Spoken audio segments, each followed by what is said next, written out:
அன்பின் பிதாவே, இந்த காலை வேலைக்கா உமக்கு நன்றி செலுத்துகிறோம்.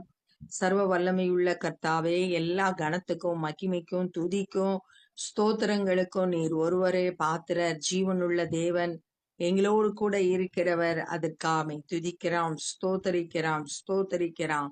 உம்முடைய காலைதோறும் உடைய கிருபைகள் புதிதாய் இருக்கிறபடியால் மை துதிக்கிற ஆண்டவரே. இந்த நாளுக்கு வேண்டிய கிருபைகளை தந்து வழி நடத்துங்க, கரம் பிடித்து நடத்துங்க. உம்முடைய வல்லமையான கரத்துல எங்களை அர்ப்பணிக்கிறோம். இந்த நாளின் வேத தியானத்தை எங்களுக்கு ஆசீர்வதித்து தாங்க. நேசிக்கிற இயேசு கிறிஸ்துவின் இனிய நாமத்தில் கேட்கிறோம் பிதாவே, ஆமே. 2 கொரிந்தியர் 4வது அதிகாரம் 11வது வசனம்.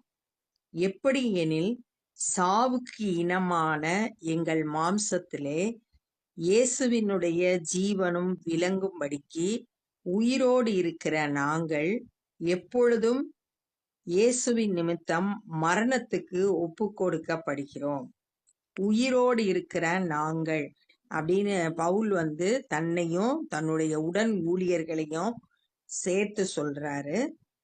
கிறிஸ்துவின் நிமித்தம் மரணத்துக்கு ஒப்பு கொடுக்கப்படுகிறோம். சுவிசேஷ பணியின் நிமித்தம் பவுல் மரணத்துக்கு ஒப்பு கொடுக்க அளவுக்கு நிறைய நேரம் மரணத்துக்கு சமீபமா போக வேண்டிய சூழ்நிலைகள்ல பவுல் கடந்து வந்தத அப்போஸ்தல நடவடிக்கையில பாக்குறோம்.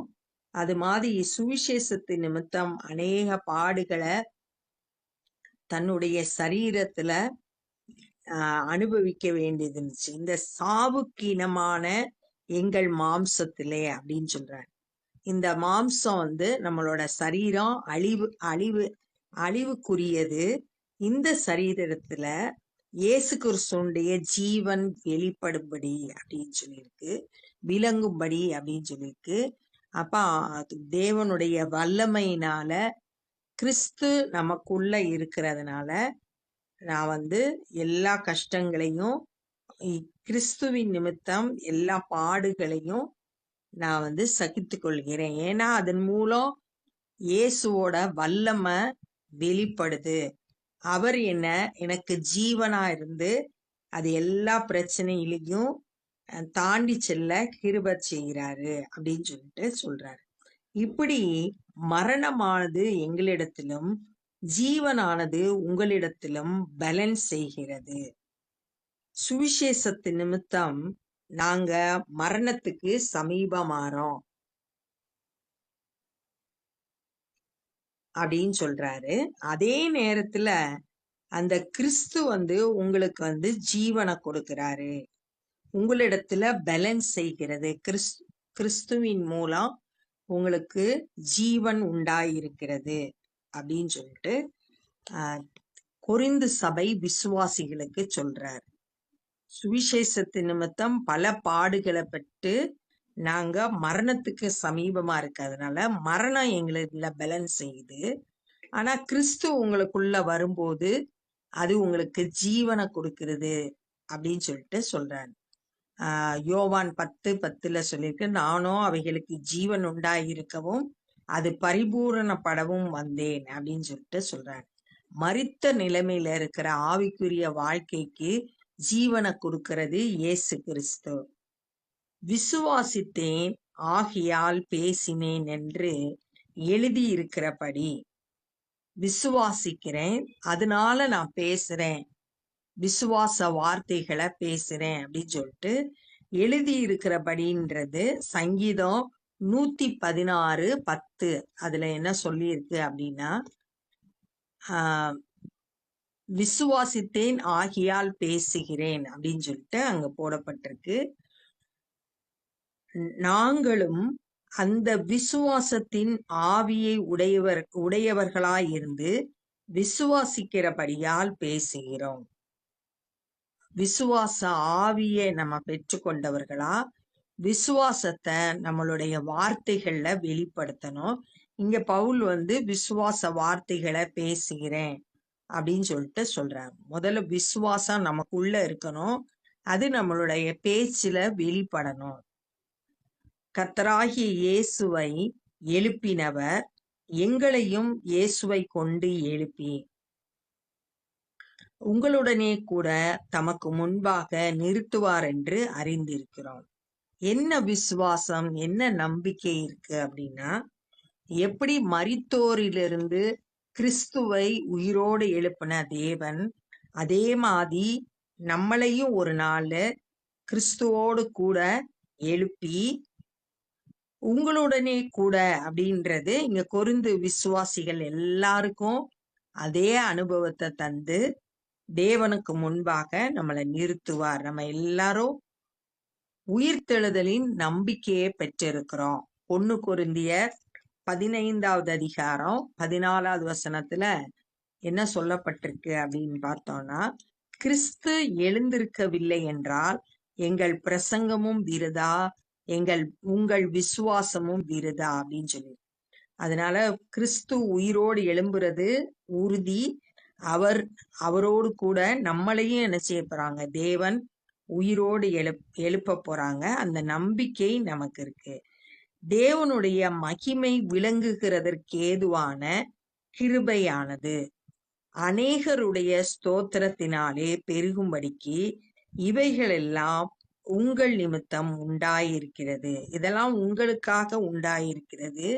எல்லா ஆண்டவருக்கு ஸ்தோத்திரம் செலுத்தும் போது, அநேகர் ஆண்டவரை நன்றி சொல்லும் போது அது நமக்கு கிருபையை கொடுக்குது. அந்த கிருபையினால தேவனுக்கு மகிமை உண்டாகுது. அதனால நம்மளும் கூட ஆண்டவருக்கு ஸ்தோத்திரம் செலுத்தும் போது கிருபையை பெற்றுக்கொள்றோம். அந்த கிருபையினால தேவனுக்கு மகிமை உண்டாகிறது என்பதை அறிந்து நம்ம தேவனை ஸ்தோத்தரிக்கிறவங்களா இருக்கணும். ஆனபடியினாலே நாங்கள் சோர்ந்து போகிறது இல்லை. அதனால நாங்க என்ன செய்யறது இல்ல, சோர்ந்து போக மாட்டோம் அப்படின்னு பவுல் சொல்றாரு. அநேக உபத்திரவத்தின் வழியா கடந்து சென்ற பவுல், எவ்வளோ கஷ்டம் வந்தாலும் நாங்க சோர்ந்து போக மாட்டோம். எங்கள் புறம்பான மனுஷனானது அழிந்தும் உள்ளான மனுஷனானது நாளுக்கு நாள் புதிதாக்கப்படுகிறது. புறம்பே இருக்கிற சரீரத்துல நிறைய பாடுகளை அனுபவிச்சதுனால அது நாளுக்கு நாள் பலவீனமாகிட்டு இருக்கு.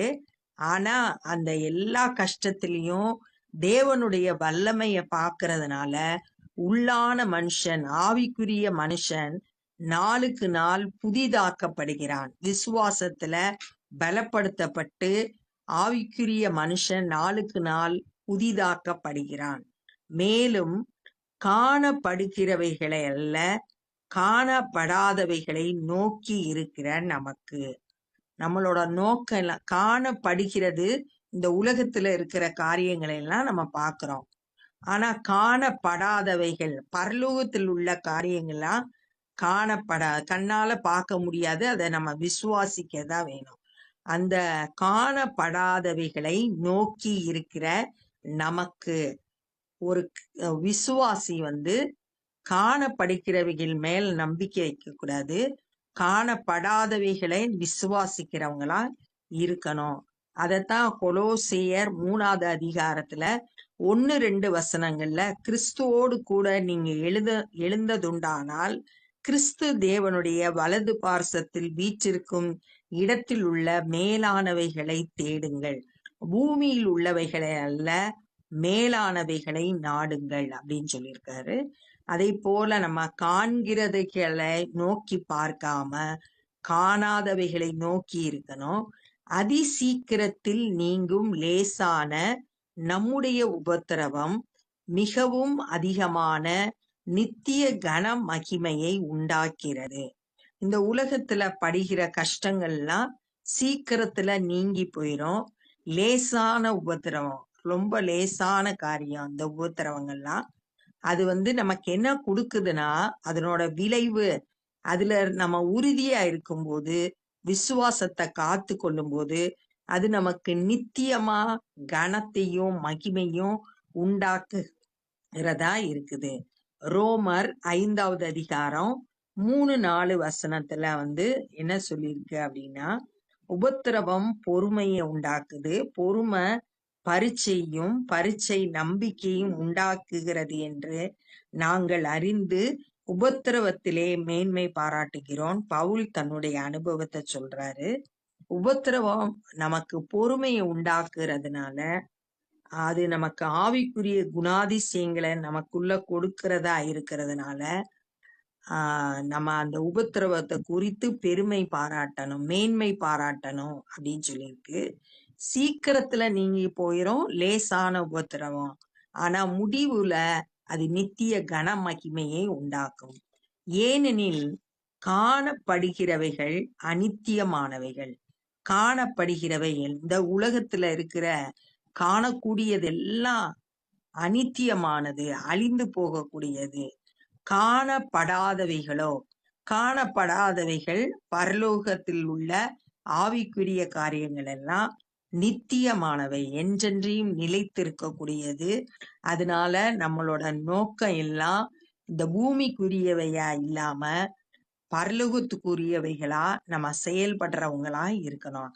அதையே மேலானதை நாடி தேடுகிறவர்களா இருக்கணும். அப்ப இந்த நாள்ல என்னெல்லாம் கற்றுக்கொண்டான்னா, கிறிஸ்துவோட ஜீவன் நம்மளுடைய சரீரத்துல விளங்கும்படி நாங்க எப்பொழுதும் கிறிஸ்துவின் நிமித்தம் பாடுகளை சகிக்கிறதுக்கே எங்களை ஒப்பு கொடுக்கிறோம் பவுல் சொல்றாரு.